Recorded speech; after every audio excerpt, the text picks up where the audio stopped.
Folks with jobs most people don't know exist. What do you do? Oh my god, I finally got out of that basement. What the heck is this computer doing here, and why is it labeled AI voiceover? Kidding all. Hey, it's Mr. Facts, and I'm back! At least part-time. I've been recovering because it turns out I've got TMJ along with an as-yet undiagnosed problem with my throat, which still isn't doing great, but I'm doing well enough to at least do some videos while our substitute, whom I promise is a real person and not an AI, will still cover the others until I'm back at my full power. I'm really thankful that he's filled in for me and done what I think is frankly an amazing job. Honestly, the Factiverse seems to be growing. I feel like we need our Avengers get-together. Anyway, on to learning about these unknown jobs.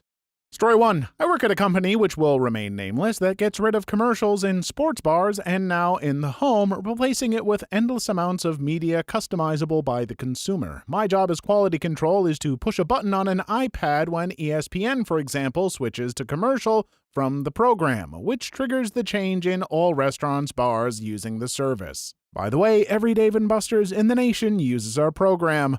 Too long didn't read. I get paid to watch ESPN and push a button on an iPad. You ever hear about a job and immediately think, how is that not just automated by a computer yet? Well, this is absolutely one of those jobs, but also, nobody say anything. Sounds like this person has a pretty sweet gig, and I don't want to be the one to ruin it. Story 2. Not the only thing I did at the job, but definitely the weirdest. I worked at a grocery store last winter, right around Christmas time. I had to sprinkle dirt on the potatoes in the produce section to make them look freshly picked. Then the customers would get home and erase all my hard work. Story 3. I make virtual clothing and sell it for money on a dress-up chat game. Hey, no shame in 3D design work. If people are willing to pay for your service, go ahead and cash in. Story 4. When my mom was in grad school, she would drive around and collect dead babies and deliver them to the med school where she worked. Story 5. This isn't a funny one really, but I used to work in clubs/venues doing lighting and other tech work. On club nights, I'd be operating the lighting rig and people would come knock on my booth window and think I'm the DJ. They and people I'd meet who ask what I do for work would usually say, "Oh, I always thought it's just a computer or something." I mean, it is, but I'd tell it what to do. Do you think a computer could do what this person does? Make all those decisions and creative choices? I mean, with the way AI is going, maybe, but the same could be said for a lot of jobs. Heck, for my job. But do you really want an AI doing my job? No offense, substitute voiceover guy, who is definitely not an AI. He really isn't. Story 6. Essentially, I watch TV all day. It's actually digital archiving of old videotape, but it's for major networks who have massive tape libraries of stuff like Beta, VHS, Sumatic, 1-inch and 2-inch tape, and anything else in between. All the old magnetic tape is starting to expire, so they ship pallets of tapes to the company I work for, and we record them in real time, then send back the files. It takes years to completely digitize a tape library. Some of our older big clients have been sending us pallets every month consistently for the past 5 years, and there's still roughly another 5 years left. It's pretty interesting, and I never knew about it before getting into the field, so if anyone has any questions, I'll be happy to answer. Story 7. I used to work at a lab in Memphis where we would perform surgical procedures on cadavers and test new medical equipment that was being developed. Saw some crazy futuristic crap. Story 8. Not recently, but a few years ago, my job was to timestamp Netflix videos from the skip intro button. It was the single best job ever until they stopped allowing remote work for what I was doing. I would wake up, log on to a special page, and have a list of videos/series, etc. to timestamp. I was paid for 8 hours of work a day when most days I could breeze through my daily workload in 2 to 3 hours. For about a year, I was free to do whatever the hell I wanted. Just wake up, do a few hours work, then be done.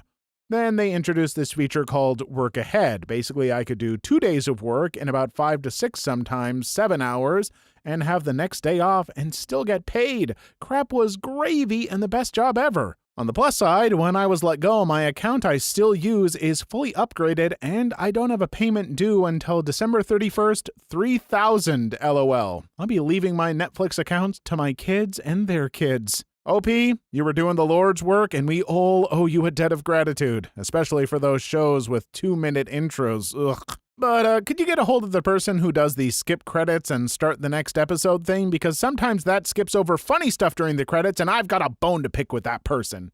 Story 9. I'm a butler. I work for a marquis in the West Midlands of England in a large estate. I'm always surprised, but a lot of people didn't know it was a real job, especially Americans. I'm also fairly young and break the stereotypes that Alfred Pennyworth has said about how a butler should be.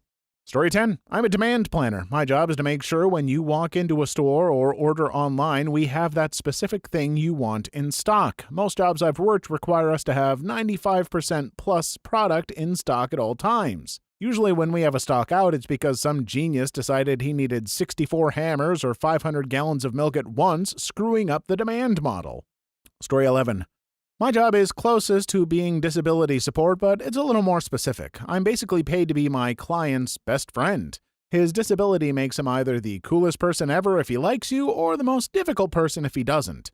So keeping him in a good mood requires me to be like a constant hype man and getting him pumped for the next little part of every day. And his thing is he can sniff out insincerity a mile away, which is why none of the past caregivers have worked out. So you have to genuinely enjoy hanging out with him, which luckily I do. Not sure if this answer's on topic, but it feels like a very unique job to me. Story 12. I caption telephone calls in real time for the deaf and hard of hearing as my part-time job. Edit. You guys have had some awesome questions, and I tried my best to answer most of them. To those who are worried my job is in jeopardy because of automation, etc., this is my part-time job, not my career. I do this because as I learned more about the deaf community, I wanted to do everything I could to help them. They are a truly amazing community who do not get enough support from the government or the hearing community. I want you all to think of the last phone call you made. Now imagine you can't hear the other person. How much more difficult would your life be? Thanks for all the comments. That's a really cool job, and yeah, I'm sure one day automation might make having a person do it obsolete, but until then, you're doing a really awesome thing. I've worked with the hearing impaired in the past a little bit, and you are right, they are a great community. Story 13. I'm involved with training people in how to survive in the event of being taken hostage. The courses are designed for people who work in hostile environments. Story 14. I'm a pathologist's assistant. When somebody gets a surgery for, let's say, colon cancer, where do you think the leftover guts go? I receive them in the lab and then examine and dissect them. Then the tissue gets made into microscope slides for further diagnosis. Story 15. Parks and Rec Safety Inspector. I didn't realize how many people didn't know our department is real until my recent post about it. We make sure the parks are free of safety hazards. Story 16. Not my current job, but I used to investigate distribution fraud. Do you want to know how a tech company sells and ships 100,000 laptops into a random developing country with limited infrastructure? They hire a local distributor. Not surprisingly, there's a ton of fraud, bribery, tax evasion that goes down in this business. I was fresh out of college, and I would have people 30 years older than me literally begging for their lives. At the time, I thought it was a normal consulting job, but sometimes when I'm telling stories at a bar and watch my friends' jaws drop, I realize just how crazy this was. Yeah, that's pretty wild, but I suppose where there is a possibility for stealing, there are going to be frauds. I guess I even imagine that investigating that stuff would be a job for someone, but it's just like, I would be really surprised if someone told me that is what they did. Story 17. Not anymore, but for a while I was an ocular procurement technician. I would harvest corneas or entire globes from recently deceased people for transplanter research. I'm not sure if I'm upset or grateful for the lack of detail. Like, I want to know how and what you had to do, but at the same time, I really don't. Story 18. I used to work for a football team, and my job was to watch matches and count stats such as passes, shots, time, and attacking third, and possession percentage. I would also gather data from GPS systems that the team would wear and create graphs which show player workload throughout the match.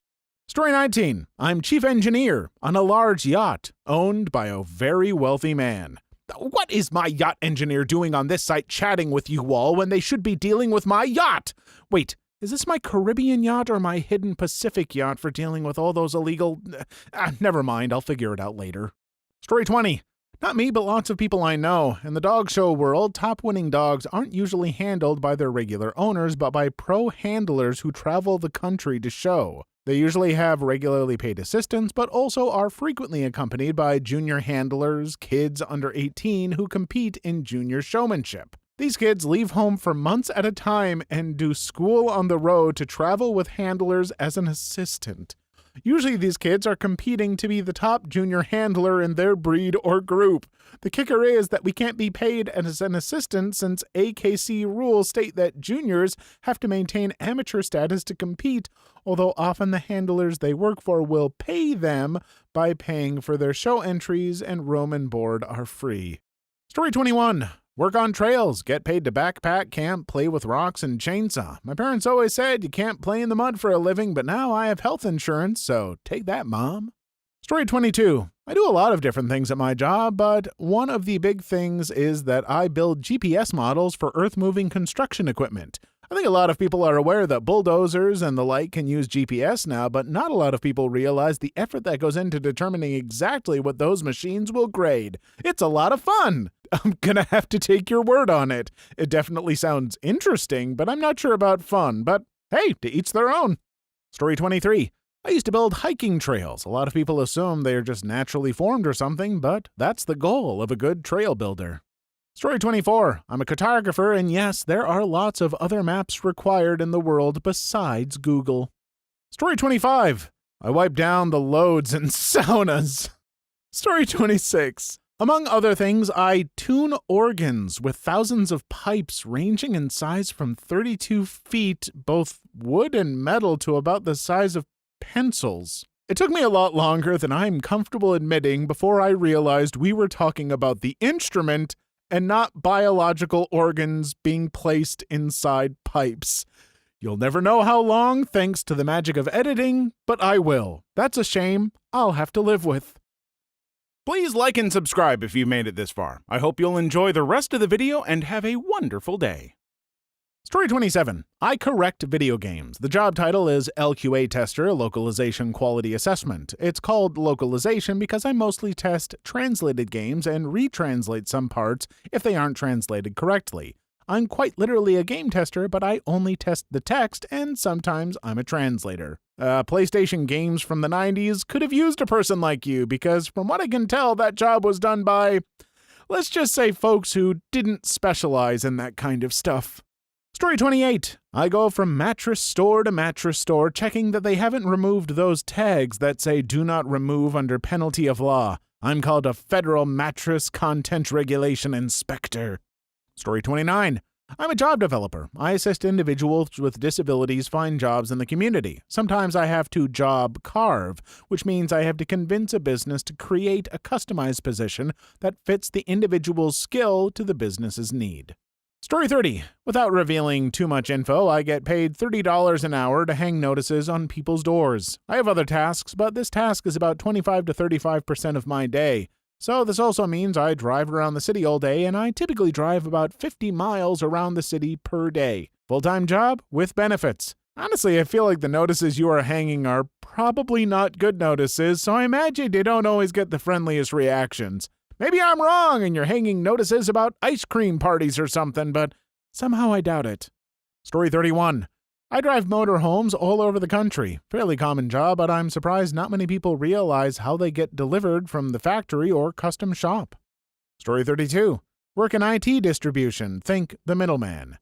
Most people think that your local mom-and-pop stores and even Best Buy get their products direct from vendors like Sony, Cisco, or even Ruckus. This isn't the case. They get it from distributors. I love my job. I get to work directly with business owners and sell all sorts of IT products. I even get to wheel and deal with pricing. I work direct with the vendors as well, often on behalf of the business. Story 33. Title research. Anytime someone buys real estate, we research the history to make sure there aren't any liens that will affect new loans on the property. If you've bought real estate, our fees are just a line item figure into the closing cost that you never notice. Story 34. I work as a falconer using birds of prey to keep other birds away from train tracks, airports, farms, you name it. It's like being a bird bounty hunter. Hold the friggin' phone. That's a job. That's amazing. I knew there were falconers, but I had no idea they were paid to do that. I always figured you were all just really into birds and made money showing people falcons, I guess. Wild. Story 35. I sell private murder mystery events. I learn about your event, birthday party, corporate event, holiday party, etc., and then I send out trained actors to perform an interactive murder mystery. It's literally such a killer job. Story 36. I make recommendations to the people who make decisions on the behalf of the people looking after your pension fund. Story 37. I look at pieces of tissue under the microscope to provide diagnoses on biopsies and surgical specimen. Few people know that practically all cancer diagnoses are done this way, by someone looking at the cells and going, yeah, this looks like cancer. I mean, if there's any area where I would prefer to have someone who specializes, and I mean really specializes in something, this would be it. I don't want some tech who identifies cancer in their spare time. I want the cancer identifier. Story 38. I make movie reels with a fiber optic laser. I also make the hardware for barn doors. Story 39. I'm a luthier. I build and repair stringed instruments. Story 40. I work in a hospital lab. Most people assume I just draw blood. While I'm trained to draw blood, I haven't done it in over a year. I run the tests that are done in the lab and make sure the results are accurate, which requires education, reasoning skills, and knowing how to work on/maintain very expensive instruments, since a lot of tests are moving towards automation. The lab is also who gets called whenever a nurse has questions about what results mean and what the criteria is for specimens. Story 41. I ride horses professionally. You think horses are born knowing how to carry a human and do fancy tricks? Haha! Think again! Idiots like me teach them how. Story 42. Making CPR dummies of animals for vet schools. How else do you teach people how to do CPR on a goat without really peeing off a goat? I'm not sure how I feel about this, because human CPR dummies are already pretty terrifying to look at, so just imagine how creepy a goat CPR dummy looks. Sorry, goats, I'm not willing to learn for you if that is the price I must pay. Story 43. Wildlife control at a major airport. I drive around with a shotgun and shoot birds all day. My dear person, obviously you need to get a falcon. Story 44. Watchmaker, as in actually making. No, I don't change batteries or sell you bracelets. I assemble mechanical watches and do the setup on complications like dates or tourbillons.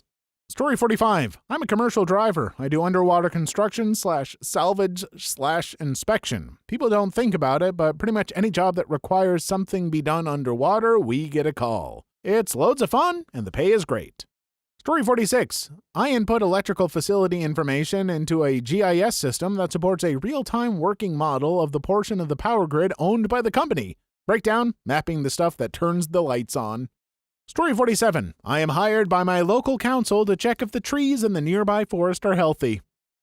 I imagine you just walking around the forest, looking at the trees, quietly nodding to yourself and going, yep, looks good, and then going home for the day, each day, every day. Good job, if you ask me. Story 48. My dad is what's called a process server, otherwise known as a constable. Basically, he goes around the city giving court papers to defendants, telling them that they have to appear in court on a certain date for a certain thing. For safety reasons, it's never about a crime, the police handles that, but it's usually that they're getting evicted, or they're getting a divorce, or getting sued, civil things like that. Maybe people do know about this, but what I know is that everyone I tell this to has no idea what it is. Story 49. It's not my job, but it's my mom's. She works for this company called Nielsen, which is this company who collects data for other companies and media. If you ever hear about how many people watch a certain show, that's Nielsen's data. My mom's job is to recruit people for Nielsen to get data from. All participants are randomly selected, aware and consenting to the fact that their information is being recorded, and are rewarded. Most people don't know that Nielsen exists, despite the fact that it's a multi-billion-dollar company, and that there's a Family Guy episode centered around it. When my mom's out recruiting people, she gets a lot of, wait, they're actually real? I thought it was just some Family Guy joke. I've always heard of these Nielsen things and knew they were true. I just didn't know they were still a thing. I wonder how long they'll last with cable dying out and streaming taking over, because streaming services, I assume, are just gathering that data all the time anyway. First comment ever. I'm a police analyst. I basically audit police officers and those that work in police departments. I also perform various other statistics on crime, demographics, etc. Story 51. I'm a flavorist. We basically create or duplicate flavors using chemicals, extracts, oils, etc.